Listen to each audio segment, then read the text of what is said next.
Welcome back to Buffalo Sports Insider, the most electric podcast in the 716. We got a lot to get into today as we have the Bills to talk about, some trades to go over, the NFL as a whole, some Sabres talk, the MLB, the WNBA Finals. But joining me today for the Bills segment, we got Michelle Morocco, Caleb Abula, and Spike Bergen. So we'll just get into it. The Bills on Monday night beat the Jets 23-20. Josh Allen played an amazing game with 233 total yards and 3 touchdowns and made some absolutely amazing plays, including the throw to Ray Davis, the touchdown to Dawson Knox. Caleb, who really impressed you the most in this offense? You just said his name. It was Ray Davis, 152 total scrimmage yards. And really not his NFL debut, but his first start as an NFL player. Absolutely wonderful. That 40-yard catch, obviously off a wonderful throw from Josh Allen, was really impressive. And he just ran with the physicality that Buffalo running backs have not for a few years. So they're just really impressive from him. Kept pushing the agenda of playing physical, man-to-man football and just beating up on their secondary. And it was just a wonderful game to watch from him. And then the defense didn't hold the Jets to 20 points, but there was spots where they didn't look too great. Obviously, there was the Hail Mary. There was other times where they allowed them to get in the red zone. They were able to hold them to field goals or miss field goals in that situation. But there were some players who made some plays. Michelle, who impressed you the most in this defense? Definitely Teron Johnson with that crazy interception in the fourth quarter to end the Jets' last drive there. He also had 8 tackles. I think he just really stood out with that amazing catch. He was really holding it down, and he kept the defense on lock. And then switching over to the other side, the Spike, our local Jets fan, and we'll let you talk for a little bit about your thoughts on the game from the Jets point of view. Well, my hair is looking about as good as Greg Zuerleiner when he's kicking a field goal. Our special teams has been a problem all season. It cost us the Broncos game. It cost us in this one. It's something that we need to address. And other than that, some of the decisions Aaron Rodgers has been making have been a bit errant. We did a lot better offensively, I believe, moving the ball and throwing, but just certain situations that he's been in where he just tries to make that connection that he used to have in Green Bay with a lot of his former receivers, being able to place it in one spot and know that they're going to turn their heads around and get it. That's just simply not the case. Yet again, another game ended on a toss-up ball to Mike Williams, and he wasn't given a true chance to catch that football. It was thrown at his feet, just like the last play, this time causing Mike Williams to turn around and potentially have a serious injury. I haven't seen any updates after that, but something with the coaching staff saying that they needed to talk about accountability more, and not a lot of that happened, especially after the solid following. So a little messy look for the Jets, but the offense did play a little bit better, and the defense kind of keeping up with how they've been doing all year. And then back over to the Bills. Everyone's been talking all year about how the Bills need another wide receiver. The Bills receiving core isn't enough. So being here, guys, he went out and he got Amari Cooper from Cleveland for a 3rd-round pick and a 7th-round pick next year, and we also got a 6th-round pick back this year. Caleb, what are your thoughts on this deal? The biggest thing is he just beats man coverage. One of the best in football at doing it, has been for years. Averages 2.8 yards of separation per route against man coverage, which is in the top 10 percentile in the entire NFL. He's a dog, one of the best wide receivers in football. It's a perfect fit for Buffalo. And best of all, he's a locker room guy. He doesn't beg for targets. He doesn't whine and complain. When he gets his targets, he makes the best of them, even though he's had a few drops this year. He's a perfect fit in Buffalo and an absolutely amazing spot for him here in Buffalo as well. Yeah, I absolutely love it, especially since we didn't even have to give up one of our 2 seconds, and we got him for the league minimum. Very, very cheap this year. I think it's a very low risk, extremely high reward move. A+ move by Brandon Beane there. But moving on, we do take on the Tennessee Titans on Sunday at 1 o'clock at home. Michelle, what is the number one thing you're looking forward to seeing in this game on Sunday? Oh, going off what you guys just said, I'm gonna are we gonna play Amari Cooper? I'm wondering about that. And also Ray Davis. Game. He just having James Cook out really stepped up and filled his shoes that he's been having these great catches, and so I'm excited to see how he does. Yeah, for me personally, I want to see how this receiving core plays against the Titans. Obviously, they do have L'Jarius Sneed. Their defense has actually looked pretty well this year. Their offense has been pretty bad, but I want to see how much we incorporate Amari Cooper, and can our receivers get open against a tougher, or I wouldn't say tougher because the Jets secondary is obviously very good, but another tough secondary. Will Josh play another very good game? This is a stretch that the Bills need to really get hot on as we do play the Titans. Then I think it's the Seahawks, the Dolphins, then the Colts before we take on the Chiefs. So if we can roll off 4 straight, we can be hosting the Chiefs at 8-2, and this season can be turned right around from these last couple of weeks. But moving on, I want to get your guys' game predictions. What do you think is going to happen in this game, Caleb? I think the Bills are going to win. It's going to be a little bit more of a shootout than I think most people expect. I have it going 35-21. I'm just really excited to watch Will Levis play football. Listen, he's got to be the funniest athlete of all time. I want to see a few more of those screenshots of him throwing backwards passes and doing like front flips and whatever. I'm excited. I think it's going to be a shootout, 35-21. Michelle, what is your prediction for the game? My prediction is 2017 Bills. I want to see a physical game, and I think that's what we're going to get next week. For me, I got 23-13 Bills. I think this offense with Amari Cooper, even though I doubt he plays a lot, I think he'll be in there probably on third downs, important plays. But as he's getting acclimated, he'll probably take a little bit to get used into the system. But the offense is getting better. I mean, James Cook almost played, and then no one got injured. So we should be back to full health next week on the offense side. And then the defensive side of the ball, Will Levis, even though he's funny, he also just isn't good. I mean, he had 95 passing yards against the Colts' awful secondary. Now he runs into the Bills' defense, which is getting healthier. Again, I think the only person injured right now is Ed Oliver, and he's almost coming back. Like, he should be back hopefully next week. If not, we're only missing one guy. I really expect this defense to play much better in front of a home crowd. Moving on, though, for the next segment after the break, we have Colin joining us to talk about the NFL. How was school today? It was good. Did you play volleyball? Yes. How's your serve coming? I think we'll work on it this weekend. Amy's slumber party is this weekend. Is your homework done? No. That was the deal we made. If you do...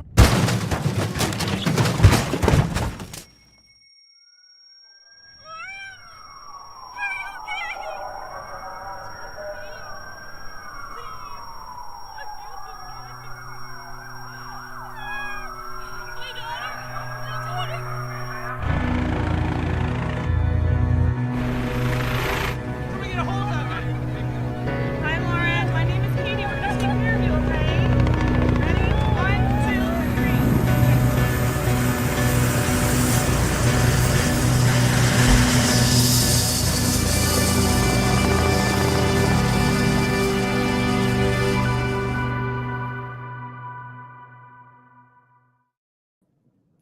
Welcome back to Buffalo Sports Insider. For our NFL segment today, I am joined by Spike and Sebastian.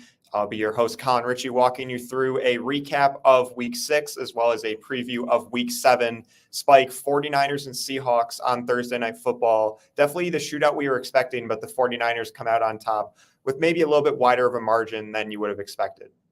Turnovers were the issue for Geno Smith, having 2 interceptions. For 300 yards and a touchdown. He could have played a lot better and cleaner game. I was tuning into one of their goal line drives where he did have DK Metcalf open on a couple of slants, but he was just trying to get more of the offense involved with Tyler Lockett and a Jackson Smith and Jigba target. Wasn't to his favor, and it resulted in a field goal. Tyler Lockett did have a touchdown, doing good in his older years, but the running game for the 49ers still poses an issue for all teams, as Isaac, one of their depth players, ended up at 99 yards on 10 carries, and Brock Purdy commanding the offense as he has been able to do so well with 3 touchdowns, and a Deebo Samuel spotting has finally happened. 3 receptions, 102 yards with a huge breakaway 80-plus yard touchdown. The 49ers are looking a lot like they used to be last season when they were fully healthy, and the return of CMC, whenever that comes, is going to be deadly for this team. Still a great game on both sides of the ball. Just the Seahawks have to try to get DK Metcalf more involved without making it as obvious as they have recently. But I believe both of these teams are going to be in a good spot moving forward. But the 49ers is the better ones in this matchup, and they're going to be looking to keep this up in that division and hopefully take much of a longer and extended lead over that division. Yeah, I think you nailed it. The key to that San Francisco offense is once CMC returns, and that could be a couple weeks from now, that could be mid-December. We still really don't know when that will happen, but it will be exciting once that offense is back to full strength. Now, Sebastian, we had some fireworks this weekend between the Ravens and the Commanders, resulting in a win for Baltimore. Walk us through that game for us. Definitely a showdown between 2 of the most explosive quarterbacks right now in the NFL. Lamar Jackson leading the Ravens to their 4th straight win, throwing for 323 yards and a touchdown while also adding 40 yards on the ground. Then you got Derrick Henry, who continued his dominant start to the season, totaling for 132 yards and finding the end zone twice. Going for the other team, Jaden Daniels looked pretty good too, throwing for 269 yards with 2 touchdowns, both to Terry McLaurin. However, running game for them just wasn't there, as Brian Robinson took a big hit. Without their top running back, the team totaled just about 52 yards on the ground. With Caleb Williams heating up, it looks like it'll be a fun offensive rookie of the year race between the 2 top picks in the 2020 NFL 4 draft. Yeah, Derrick Henry taking home AFC Offensive Player of the Week honors because of that performance. He seems to be at the top of his game somehow. Over the age of 30, hasn't lost a step at all. I've been waiting for a few years now for that Derrick Henry fall off, and it just can't. It's just not coming yet. Not yet. And we also had a couple big trades over the weekend. We talked about Amari Cooper earlier in the show. Now for Davante Adams, traded from the Las Vegas Raiders to the New York Jets for a conditional 3rd-round pick. That 3rd-rounder can become a 2nd-round pick if Adams is an AP All-Pro member or the Jets make the AFC Championship game or the Super Bowl. So most likely staying a 3rd-round pick. Davante Adams has already restructured his contract to help out the Jets, who take on 100% of that salary. The Raiders do not retain any of it. So he's only on the books this year for $3.21 million, but you expect further restructures in the future just to help the Jets stay under that salary cap. Spike, as a Jets fan, what are your thoughts on this trade and how this can benefit Aaron Rodgers and the offense moving forward? It's definitely going to be that connection again, as I mentioned before, with Mike Williams not being able to get his head around to the ball when Aaron Rodgers was trying to place it in specific spots that he was used to when he was with the Packers, just areas that he felt only he could get to with the receivers that he's built a relationship with over the years. So I feel like adding Davante Adams is going to be able to brighten up our offense, especially with the ability of having now Adams and Garrett Wilson to create extra space. It's going to be a matchup nightmare for defenses, and it's going to be great for our struggling offense. I just really hope that it doesn't hinder any targets going to Garrett Wilson and that it doesn't hinder the way Aaron Rodgers plays, trying to feed it to just Davante Adams and making our offense one-dimensional. I just hope that we can put it all together because as a Jets fan, we've been promised so much luxury over the year, and no matter what we get, it still falls flat. So just got to wait till I see the product on the field this weekend. Now, Spike, I'm going to go right back to you for Packers-Texans preview this week. 2 of the most high-powered offenses in the NFL. This looks like it'll be a good one. Very exciting matchup. I'm a Jaden Reed, Josh Jacobs, and Joe Mixon fantasy owner all in the same team. So I am hoping for some offense. Joe Mixon coming back off of injury with 102 yards and a touchdown. He was getting involved in the receiving game as well. I'm sure CJ Stroud is happy that he has returned. Also, CJ Stroud coming off of a great game against the Patriots where Drake May did play pretty good, but that is not the highlight. The highlight can be talking about this Packers offense as well. Jordan Love has been playing out of his mind football, especially after that injury. Josh Jacobs has been playing much better and much more consistent, and Jaden Reed has been having such a breakout year this season, something that I believe I did not expect, especially when I drafted him, so I'm very happy with that. But this is going to be an offensive onslaught. I'm hoping for another high-scoring game here. I feel like I keep getting these dog matches and these dog fights, and it's very nice to be looking at all these stats and all these numbers, something I really enjoy. I forgot to mention, I do also indeed have Stephon Diggs, so this is going to be a game I have my eyes glued to, and it's going to be another one where I just really can't pick a winner,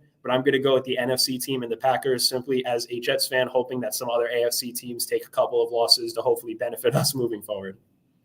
Now, Sebastian, the Lions and the Vikings playing this weekend, you can make the argument these are the 2 best teams in the NFL. I don't know if I would make that argument, but there is an argument to be made. The NFC North as a whole looks dominant so far this year. Walk us through this divisional showdown. I definitely agree with you. This game is definitely going to be a great game as the Vikings take on the Lions, who might definitely be their toughest opponent yet this season. Lions did recently just lose their star defensive player, Aiden Hutchinson, which can really be a big effect to their defense.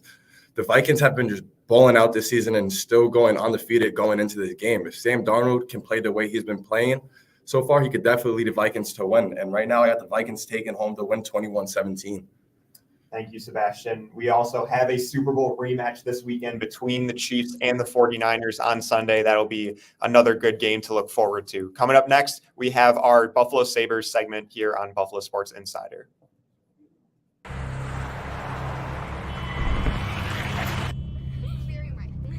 You wouldn't do that. So why do you do this? Distracted driving kills an average of 9 people and injures over 1,000 every day in America. Put down your phone. Lives depend on it. Don't drive intoxicated. Don't drive intoxicated. A sobering message from AAA. How was school today? It was good. Did you play volleyball? Yes. And how's your serve coming along? Not so good. I think we should work on it this weekend. Amy's birthday bash slumber party is this weekend. Is your homework done? No. That was the deal we made.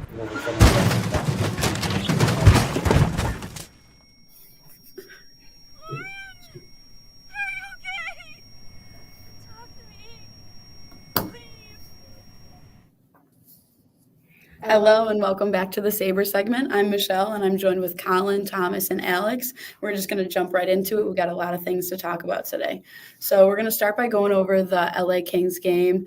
That was at home. We lost, unfortunately, 3-1. And the Sabres were out shooting the LA Kings, but we could just not produce goals. Thomas, could you be a little bit more? Yeah, Anze Kopitar got a third period hat trick, including an empty net goal that sealed Buffalo's fate in this one. He scored a late goal that gave them the 2-1 lead after Alex Tuck scored the opening goal of the game in the second period to give Buffalo a 1-0 lead. Darcy Kuemper played out of his mind at 32 saves on 33 shots against, as UPL did all he could with 20 saves on 22 shots, but it was not enough. The Buffalo Sabres could not win at home. This was the first time we lost to the LA Kings at home since the 2018 season, which was the first year that we had Rasmus Dahlin. Dahlin spoke on it after the game and was not very happy about his team's performance, and of course we would turn that up later on against the Panthers, which we'll get to soon. But it was just a very tough game. Obviously, Benson had the goal that got called back. Buffalo just couldn't get much going offensively outside of those two plays with Tuck and then Benson, and we ended up losing in this one. Yes.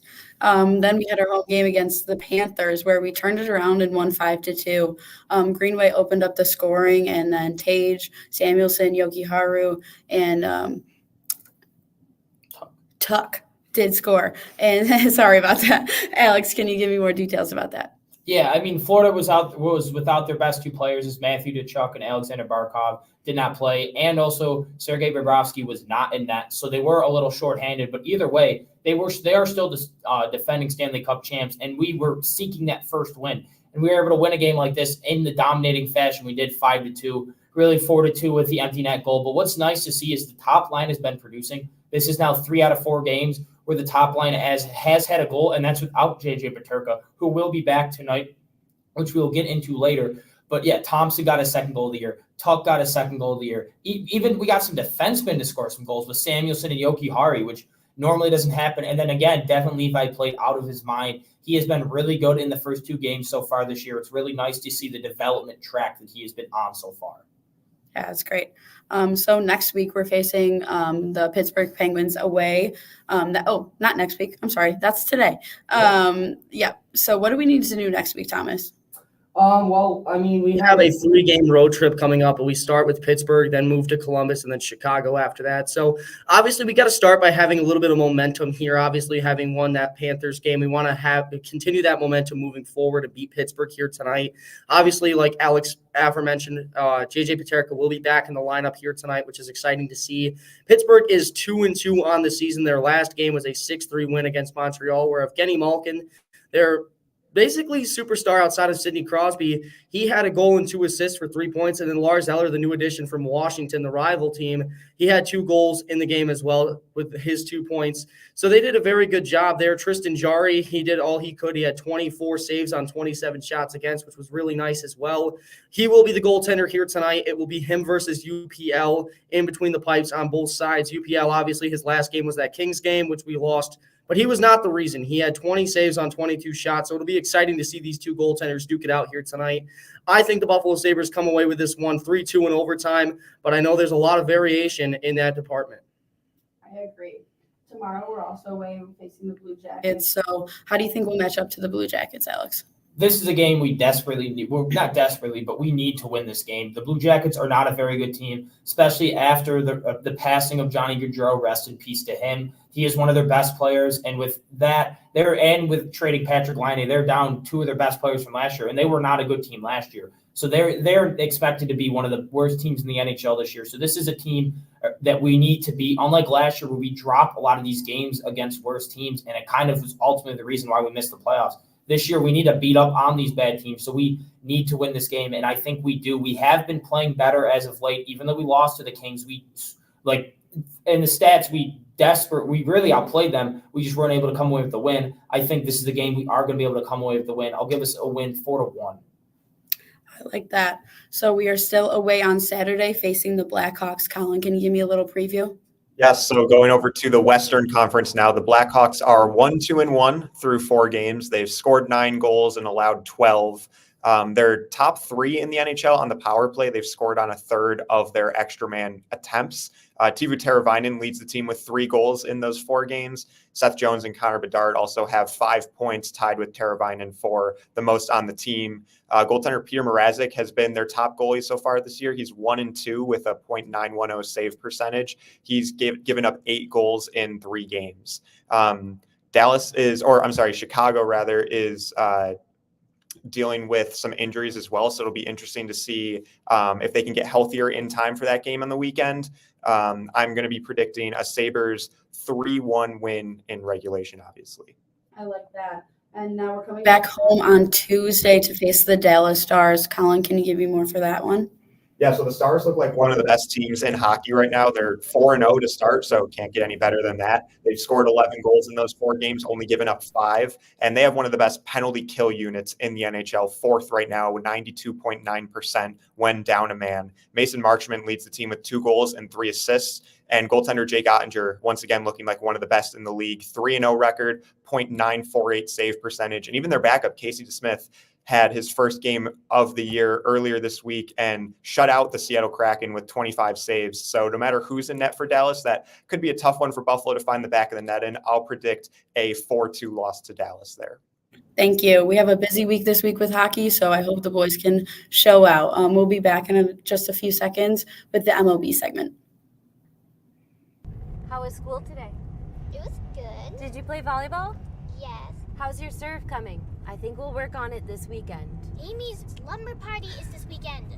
Is your homework done? No. That was the deal we made. If you do...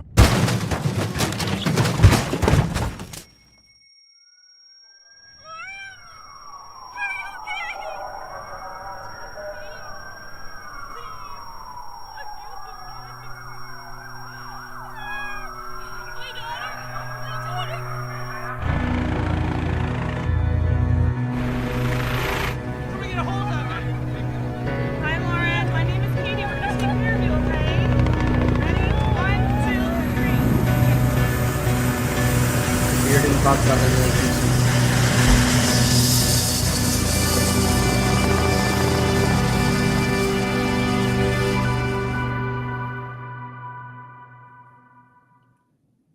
Hello, everybody, and welcome back to our final segment of Buffalo Sports Insider for this afternoon. My name is Thomas Bailey. Alongside me is Caleb Babula and Antonio Calderon as we get set to go for our MLB playoff segment here. The MLB playoffs were in full swing last week. We still had the division series going on with the Royals and Yankees. The Royals were not able to overcome the New York Yankees big bombers in Stanton and Judge, and they would fall in that series 3-1. On top of that, on the other side of the bracket, you had the Dodgers taking on the Padres with a comeback win in back-to-back games with shutouts to win the series in a 5-game series. Same thing goes for the Guardians over the Tigers, coming back to win that series as well after falling down 2-1. And for the New York Mets, they took down the Philadelphia Phillies in their first ever playoff series against each other in a 3-1 series victory for the Mets. That leaves us with 4 teams left, the Mets and Dodgers in the NL, and then the AL side of things, the Yankees and the Guardians. So I'll kick it to you, Antonio. We have the Yankees and Guardians series going on so far.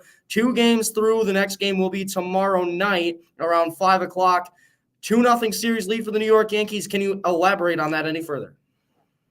I got to say that if you are a Yankees fan, you got to feel real confident about what you've seen. Game 1, Carlos Rodon came back from a rough start against the Royals. He seemed a lot more composed. His stuff looked a lot better. He made sure to do his job. The offense was a bit shaky, but they were able to come through a lot more than the Guardians have, who have continued to leave runners out on base. Game 2, Cole was a bit shaky, especially in that 4th, 5th inning. things could have gotten a lot worse. But once again, the Yankees bullpen showed why they're one of the best in the league, and I would say the best so far in these playoffs out of the teams remaining. They came in there, they got the outs that were needed, and they were able to carry on with the lead. As seen, Aaron Judge came in with the home run later in the game.